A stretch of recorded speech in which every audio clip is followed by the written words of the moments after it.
Hi நண்பா, post ஆஃபீஸில் இருந்து GDS வேகன்சி நாடு முழுவதும் 28,740 காலியிடங்கள். எக்ஸாம்லாம் கிடையாது. 10th மார்க்கை பேஸ் பண்ணி சென்ட்ரல் கவர்மெண்ட் ஜாப் வந்திருக்கு.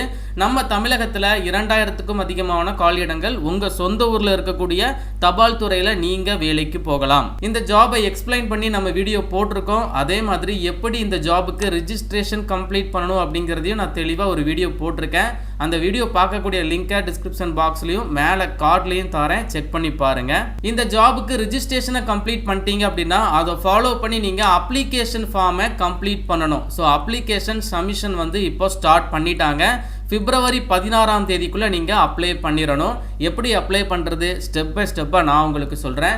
ஸோ இந்த வெப்சைட் வந்து கம்ப்ளீட்டா புது வெப்சைட். நிறைய பேருக்கு இது தெரியல, கண்டிப்பா தெரிஞ்சுக்கோங்க. indiapost.gov.in/GDS ஆன்லைன் என்கேஜ்மெண்ட் இதுதான் வெப்சைட்டோட அட்ரஸ். இந்த வெப்சைட் பார்க்கக்கூடிய லிங்கை நான் வந்து டிஸ்கிரிப்ஷன் பாக்ஸில் கொடுத்துருக்கேன். ஃபர்ஸ்ட் கமெண்ட்லையும் லிங்க் இருக்கு, செக் பண்ணி பாருங்க. இப்போ எப்படி அப்ளிகேஷனை சப்மிட் பண்றதுன்னு சொல்றேன். ஸோ டைரக்டா இந்த ஹோம் பேஜ் வந்துருங்க. இதுல கிளிக் ஹியர் டு ரிஜிஸ்டர் அப்ளைன்னு ஒரு டேப் இருக்கும். ஜஸ்ட் இதை கிளிக் பண்ணுங்க. உங்களுக்கு இந்த மாதிரி பேஜ் வந்து ஓப்பன் ஆகும். கேண்டிடேட் லாகின் அப்படிங்கறத கிளிக் பண்ணுங்க. ஜனவரி 31ஆம் தேதி ரிஜிஸ்ட்ரேஷன் ஸ்டார்ட் பண்ணிட்டாங்க. ஆனால் அப்ளிகேஷன் பிப்ரவரி 2ஆம் தேதி தான் ஸ்டார்ட் ஆச்சு. நீங்க ஜனவரி 31ஆம் தேதியே ரிஜிஸ்டர் கம்ப்ளீட் பண்ணிட்டீங்க அப்படின்னா அந்த டைமில் உங்களுக்கு ரிஜிஸ்ட்ரேஷன் நம்பர் மட்டும்தான் நார்மல் மெசேஜில் சென்ட் பண்ணி கொடுத்துருப்பாங்க. பாஸ்வேர்டு எதுவுமே வந்து சென்ட் பண்ணி கொடுத்துருக்க மாட்டாங்க. அப்போ நீங்கள் என்ன பண்ணணும் அப்படின்னா ஃபர்கெட் பாஸ்வேர்டு அப்படிங்கிற இந்த ஆப்ஷனை கிளிக் பண்ணி உங்களுடைய ரிஜிஸ்டர் ஐடியை போட்டுட்டு சென்ட் ஓடிபி மூலமாக பாஸ்வேர்டை ரீசெட் பண்ணுங்க. அதுக்கப்புறம் உங்களுடைய ஐடி நீங்கள் ரீசெட் பண்ண பாஸ்வேர்டை போட்டு லாகின் பண்ணுங்க. நீங்கள் இப்போ தான் புதுசாக ரிஜிஸ்ட்ரேஷனை கம்ப்ளீட் பண்ணிவிட்டு அப்ளிகேஷனை சப்மிஷன் பண்ண போகிறீங்க அப்படின்னா உங்களுக்கு நார்மல் மெசேஜில் ரிஜிஸ்ட்ரேஷன் ஐடி அதை ஃபாலோ பண்ணி பாஸ்வேர்டும் சென்ட் பண்ணி கொடுத்துருவாங்க. சரிங்களா? ஸோ உங்களுடைய யூசர் ஐடி பாஸ்வேர்டு எல்லாத்தையுமே கரெக்டாக போட்டு லாகின் அப்படிங்கிறத கிளிக் பண்ணுங்க. அப்ளிகேஷன் டேஷ்போர்ட் இந்த மாதிரி தான் ஓப்பன் ஆகிருக்கும். ஸோ இதில் தான் நம்ம அப்ளை பண்ண போகிறோம். ஸோ லாஸ்ட் டேட் வந்து கண்டிப்பாக எல்லாருமே ரொம்ப கவனிக்க வேண்டிய விஷயம். டைம் ரொம்ப கம்மியாக இருக்குது. பிப்ரவரி 16ஆம் தேதிக்குள்ளே அப்ளை பண்ணிடணும். இந்த இடத்துல அப்ளை ஆன்லைன் இதை கிளிக் பண்ணி நீங்கள் அப்ளிகேஷனை சப்மிட் பண்ணணும். ஒன்ஸ் கம்ப்ளீட் பண்ணிட்டீங்க அப்படின்னா உங்களுடைய அப்ளிகேஷனை செக் பண்ணி பார்க்குறதுக்கு இந்த ஒரு ஆப்ஷன் கொடுத்துருக்காங்க. அண்ட் நீங்கள் ரிஜிஸ்டர் பண்ணும்போது சரி, அப்ளை பண்ணும்போது சரி, ஏதாச்சும் ஒரு இஷ்யூ நீங்கள் ஃபேஸ் பண்ணுறீங்க அப்படின்னா நீங்கள் கம்ப்ளைண்ட்டை வந்து ரைஸ் பண்ணலாம். ஸோ ரைஸ் பண்ண கம்ப்ளைண்ட்டை நீங்கள் மை கம்ப்ளைண்ட்ஸில் போய் செக் பண்ணிக்கலாம். இந்த மாதிரி உங்களுக்கு ஆப்ஷன் இருக்கா? இதில் அப்ளை அப்படிங்கிற டேபை கிளிக் பண்ணுங்கள். ஃபஸ்ட்டு டீட்டெயில்ஸ் வந்து பார்த்தீங்கன்னா பர்சனல் டீட்டெயில்ஸை நீங்கள் கம்ப்ளீட் பண்ணணும். அதுக்கப்புறம் குவாலிஃபிகேஷன் டீட்டெயில்ஸை கம்ப்ளீட் பண்ணணும். அதுக்கப்புறம் எந்த போஸ்ட்டுக்கு நீங்கள் ப்ரிஃபரன்ஸ் கொடுக்க போகிறீங்க இதுதான் ரொம்ப முக்கியம், கவனிக்க வேண்டிய விஷயம். ஃபைனலாக வந்து பார்த்தீங்கன்னா உங்களுடைய பாஸ்போர்ட் சைஸ் ஃபோட்டோ, சிக்னேச்சர் எல்லாத்தையுமே நீங்கள் அப்லோட் பண்ணணும். அப்ளை பண்ணுறதுக்கு முன்னாடி நீங்கள் 10th மார்க் ஷீட்டை எடுத்து வச்சுக்கோங்க. பாஸ்போர்ட் சைஸ் ஃபோட்டோ, சிக்னேச்சர் எல்லாமே ஸ்கேன் பண்ணி ரெடியாக வச்சுக்கோங்க. பர்சனல் டீட்டெயில்ஸில் அதர் டீட்டெயில்ஸில் இருந்து தான் நீங்கள் ஃபில் பண்ணுற மாதிரி இருக்கும். ஏன்னா நீங்கள் ரிஜிஸ்டர் பண்ணும்போது நிறைய டீட்டெயில்ஸ் கொடுத்துருப்பீங்க, அது எல்லாமே டிஃபால்ட்டாக இருக்கும். ஸோ அதர் டீட்டெயில்ஸில் என்னென்ன கேட்டிருக்காங்க அப்படின்னா நீங்கள் மேரிடா அன்மேரிடான்னு சொல்லி கேட்டிருக்காங்க.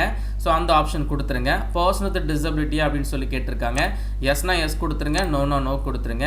அண்ட் தென் எம்ப்ளாய்மெண்ட் டீடைல்ஸ் கேட்டிருக்காங்க. நீங்கள் வந்து வேறு ஏதாச்சும் ஒரு ஜாபில் ஒர்க் பண்ணிட்டு இருக்கீங்களா இல்லை அன்எம்ப்ளாயான்னு சொல்லி கேட்டிருக்காங்க. அன்எம்ப்ளாய் அப்படின்னா நோ அப்படிங்கிறத கொடுத்துடலாம். அதுக்கப்புறம் அட்ரஸ் டீடைல்ஸில் present address, permanent address. So present அட்ரஸும் பெர்மனன்ட் அட்ரஸும் சேம் அப்படின்னா ப்ரெசன்ட் அட்ரஸில் டீடைல்ஸை இன்புட் பண்ணிட்டு சேம் அஸ் ப்ரெசன்ட் அப்படிங்கிறத கிளிக் பண்ணுங்க. இங்கே கொடுத்துருக்கிற டீடைல்ஸ் ஆட்டோமேட்டிக்காக இந்த இடத்துல வந்துடும். இல்லை உங்களுக்கு தனித்தனியாக தான் இருக்குது, எனக்கு வந்து ப்ரெசன்ட் அட்ரஸ் வேறு, பெர்மனன்ட் அட்ரஸ் வேறு அப்படின்னா ரெண்டையுமே தனித்தனியாக நீங்கள் வந்து ஃபில் பண்ணிடுங்க.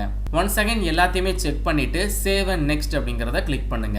ஒவ்வொரு ஸ்டெப்பையுமே கம்ப்ளீட் பண்ணி நெக்ஸ்ட் ஸ்டெப் போகும்போது இந்த மாதிரி கிரீன் கலர்ல டிக் பாக்ஸ் இருக்கா அப்படிங்கிறத நீங்க மேனுவலா வெரிஃபை பண்ணிட்டு அடுத்த ஸ்டெப்பை ஃபாலோ பண்ணுங்க. ஸோ ரெண்டாவது ஸ்டெப் வந்து பார்த்தீங்கன்னா குவாலிஃபிகேஷன் டீடைல்ஸ் வந்து கேட்டிருக்காங்க. இந்த ஜாபுக்கு 10th வரைக்கும் படிச்சிருந்தா போதும். 10th தாண்டி என்ன படிச்சிருந்தாலும் எலிஜிபிள் தான். நீங்க 10th வந்து எந்த சர்க்கிளில் முடிச்சிருக்கீங்கன்னு சொல்லி கேட்டிருக்காங்க. ஸோ நம்ம வந்து Tamil Nadu circle, just Tamil Nadu circle அப்படிங்கிறத கிளிக் பண்ணிடுங்க. 10th பாஸ் அவுட் வந்து கேட்டிருக்காங்க. அதற்கான ஆப்ஷனை கிளிக் பண்ணுங்க. 10th மார்க் ஷீட்டில் இயர் ஆஃப் பாசிங் மென்ஷன் பண்ணியிருப்பாங்க, அதை பார்த்து தெளிவாக கொடுங்க. அண்ட் நீங்கள் எந்த போர்டில் முடிச்சிருக்கீங்கன்னு சொல்லி கேட்டிருக்காங்க. சிபிஎஸ்சியில் படிச்சிருக்கீங்களா இல்லை ஸ்டேட் போர்டில் படிச்சிருக்கீங்களா, இந்த மாதிரி நிறைய ஆப்ஷன் இருக்கும். ஸோ நான் வந்து state board of school examination up to September 2011, என்னுடைய பாஸ் அவுட் வந்து 2009ங்கிறதுனால நான் இந்த ஆப்ஷன் வந்து கிளிக் பண்ணுறேன்.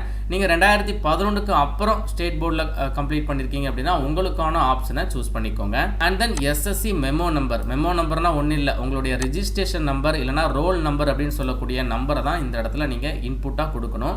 10th மார்க் ஷீட்டில் உங்களுடைய ரிஜிஸ்ட்ரேஷன் நம்பர் இல்லைனா ரோல் நம்பர் அப்படின்னு சொல்லி மென்ஷன் பண்ணியிருப்பாங்க, அதை டைப் பண்ணிக்கோங்க. அதுக்கப்புறம் உங்களுடைய மார்க்கை வந்து இந்த இடத்துல நீங்கள் இன்புட் பண்ணணும். ஃபஸ்ட்டு என்ன சப்ஜெக்ட் கேட்டிருக்காங்கன்னா இங்கிலீஷில் எவ்வளோ மதிப்பெண்கள் வாங்கியிருக்கீங்க அப்படின்னு சொல்லி கேட்டிருக்காங்க, அதை நீங்கள் என்டர் பண்ணணும். ஸோ ஒரு சில கேட்டகரி, அதாவது இப்போ செலக்ட் போர்டில் வந்து நீங்கள் சிபிஎஸ்சி கொடுக்குறீங்க இல்லை வேறு ஏதாச்சும் போர்டில் படிச்சிருக்கீங்க அப்படின்னா அந்த போர்டுக்கு தகுந்த மாதிரி இந்த இடத்துல வந்து ஆப்ஷன் வேறு மாதிரி காமிக்கும். ஸோ நான் ஸ்டேட் போர்ட் ஆஃப் தமிழ்நாடில் முடித்ததுனால எனக்கு மொத்தமே வந்து பார்த்தீங்கன்னா 5 சப்ஜெக்ட் தான். எனக்கு வந்து சயின்ஸ் வந்து சிங்கிள் பேப்பர் தான், எனக்கு ப்ராக்டிக்கல் தனியாக கிடையாது, தியரி தனியாக கிடையாது, ஒரே பேப்பர் தான்.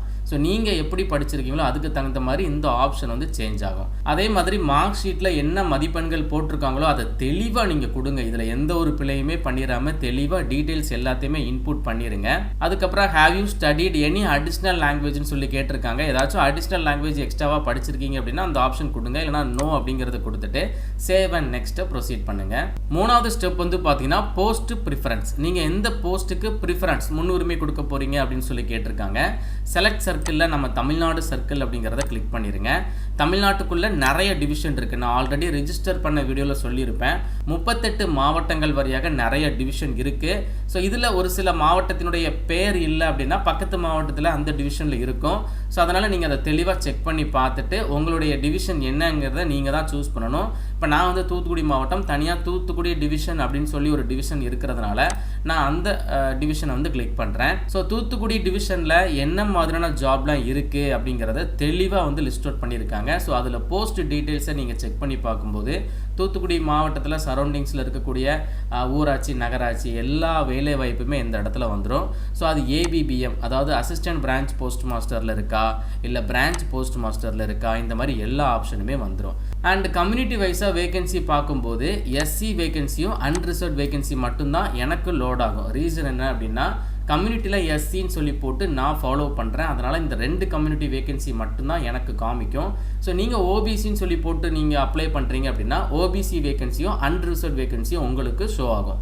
ஸோ அன்ரிசர்வ்டு வரக்கூடிய வேகன்சிக்கு எல்லாருமே போட்டி போடலாம். ஸோ இந்த டீட்டெயில்ஸை ஃபுல்லாகவே நீங்கள் செக் பண்ணி பார்த்துட்டு அதுக்கப்புறம் நீங்கள் போஸ்ட் ப்ரிஃபரன்ஸை சூஸ் பண்ணுங்கள். ஒன்றும் இல்லைங்க, இப்போ வந்து தூத்துக்குடி மாவட்டத்தில் எனக்கு பக்கத்தில் ஏதாச்சும் ஒரு ஊர் இருக்குது அப்படின்னா, என்னுடைய வீட்டு பக்கத்தில் ஒரு ஏரியாவில் வந்து வேலைவாய்ப்பு இருக்குது அப்படின்னா அந்த போஸ்ட் டீட்டெயில்ஸ்க்கு நான் வந்து ப்ரிஃபரன்ஸை நம்பர் 1 அப்படின்னு கொடுத்தேன்னா நான் முதல் முன்னுரிமை கொடுக்குறேன் அப்படின்னு அர்த்தம். அதனை தொடர்ந்து அடுத்து நம்பர் 2, நம்பர் 3, நம்பர் 4 இந்த மாதிரி ஒவ்வொரு இடத்துக்கான அந்த போஸ்ட்டை நான் வந்து ப்ரிஃபரன்ஸ் கொடுக்குறேன். எனக்கு வீட்டு பக்கத்தில் இருக்கிறது கிடச்சா எனக்கு பெட்டர் அப்படின்னா அதை நம்பர் 1 கொடுக்கணும். அதை தாண்டி பக்கத்தில் வேறு இடத்துல இருக்குன்னா அதை நம்பர் 2 கொடுக்கணும். அந்த மாதிரி உங்களுடைய வசதிக்கு ஏற்ற மாதிரி நீங்கள் எந்த போஸ்ட் டீட்டெயில்ஸ்க்கு ப்ரிஃபரன்ஸ் கொடுக்குறீங்களோ ஸோ ப்ரிஃபரன்ஸ் கொடுக்குறத நம்பர் 1லேருந்து ஸ்டார்ட் பண்ணி அப் டு எல்லா போஸ்ட்டுக்குமே நீங்கள் ப்ரிஃபரன்ஸ் கொடுத்துருங்க. எனக்கு மொத்தமாக 22 போஸ்ட் டீட்டெயில்ஸ் வந்து ஷோ ஆகுது. நான் இப்போ 22 போஸ்ட் டீட்டெயில்ஸுமே ப்ரிஃபரன்ஸ் கொடுத்துருவேன். சில டிவிஷனுக்கு 50 ரிசல்ட் வரைக்கும் ஷோ ஆகலாம், 60 ரிசல்ட் வரைக்கும் ஷோ ஆகலாம், அதாவது 60 போஸ்ட் டீட்டெயில்ஸ் வரைக்கும் ஷோ ஆகலாம். அப்போ எல்லாத்துக்குமே நீங்கள் வந்து போஸ்ட் ப்ரிஃபரன்ஸ் சூஸ் பண்ணிடுங்க. நீங்கள் போஸ்ட் ப்ரிஃபரன்ஸ் சூஸ் பண்ணதுக்கப்புறம் இந்த மாதிரி உங்களுக்கு கீழே நீங்கள் சூஸ் பண்ண அந்த போஸ்டோடைய டீட்டெயில்ஸை நம்பர் 1 நம்பர் 2 சொல்லி போட்டு கீழே வந்துடும்.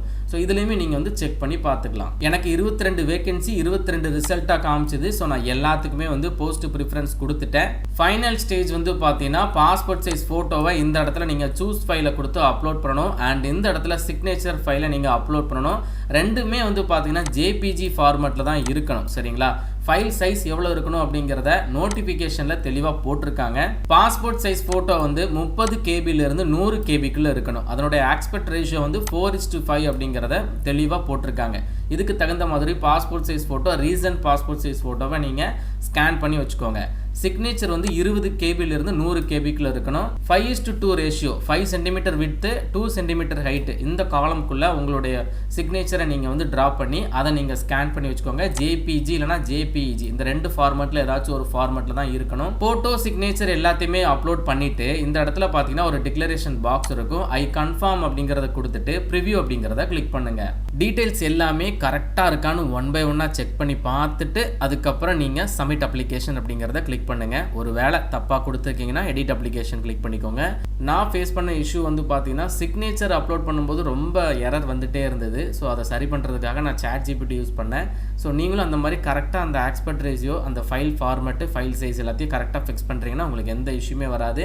ஸோ நீங்கள் அப்லோட் பண்ணிட்டு சப்மிட் அப்ளிகேஷன் அப்படிங்கிறத கிளிக் பண்ணுங்கள். இந்த மாதிரி ஒரு பாப்அப் மெசேஜ் வரும். உங்கள் டீட்டெயில்ஸ் எல்லாமே கரெக்டாக இருக்குது அப்படின்னா எஸ் சப்மிட் அப்படிங்கிறத கிளிக் பண்ணிடுங்க. அப்ளை பண்ணுறதுக்கு ஃபீஸ் இருக்குதுங்க.